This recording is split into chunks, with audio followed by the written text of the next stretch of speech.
puso ko. Libre lang ang mangarap sa mundo.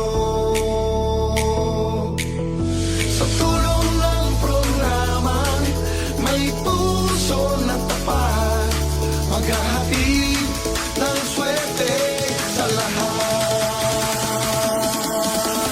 Maging